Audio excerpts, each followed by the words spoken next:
स्वागत है आप सभी का हमारे यूट्यूब चैनल में। तो जैसा कि आप सभी जानते हैं कि यूपी पुलिस की भर्ती आ चुकी है, यूपी पुलिस कांस्टेबल की, जिसमें आपके 60,244 वैकेंसीज हैं।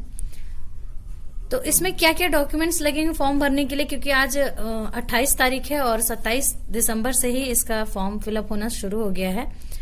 तो देखिए, आप अगर जनरल कैटेगरी के हैं यानी सामान्य कैटेगरी के हैं और अदर स्टेट के हैं, तो आपको ये लगेंगे, आपको 10th का मार्कशीट, 12th का मार्कशीट और आपके आधार कार्ड, ईमेल, मोबाइल नंबर, ये आपके मोबाइल नंबर, ये पर्सनल आपका मोबाइल नंबर होना चाहिए, पर्सनल आपका ईमेल भी होना चाहिए, फोटो आपके और सिग्नेचर। ध्यान रहे, सिग्नेचर आपका ब्लैक बॉल पेन से होना चाहिए। ये सिग्नेचर आपका ब्लैक बॉल पेन से होना चाहिए, ठीक है। तो इतने तो आपके डॉक्यूमेंट्स लगेंगे हर एक के, चाहे वो ओबीसी हो, चाहे वो जनरल हो, चाहे वो SC ST हो। लेकिन सामान्य के लिए यानी जनरल के लिए और अदर स्टेट के लिए केवल इतने डॉक्यूमेंट्स चाहिए होंगे, इसके अलावा और कुछ भी नहीं चाहिए होगा। अब आते हैं ओबीसी के लिए। तो ओबीसी के लिए आपका डोमिसाइल होना चाहिए यूपी का, ठीक है, और आपका कास्ट सर्टिफिकेट होना चाहिए 1 अप्रैल से आपके ये 16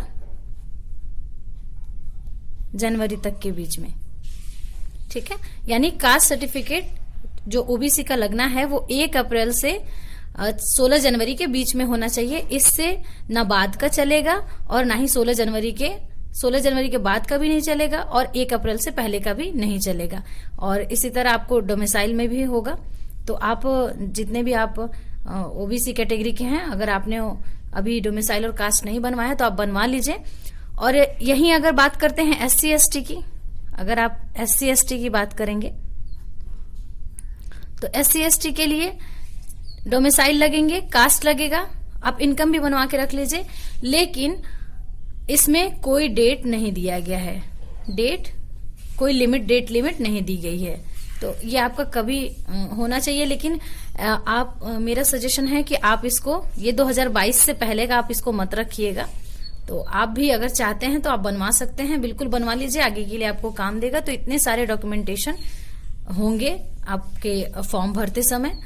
और ध्यान रहे आप कि इन सारे डॉक्यूमेंट्स को स्कैन कॉपी करके आप तभी फॉर्म फिलअप करने बैठिए, वरना फिर से आपको उतनी ही मेहनत करनी पड़ेगी। तो आपने देख लिया कि क्या क्या चाहिए होगा। और जो आपकी एज में छूट भी दे दी गई है सरकार के द्वारा, ये 3 साल बढ़ा दिया गया है, 3 ईयर।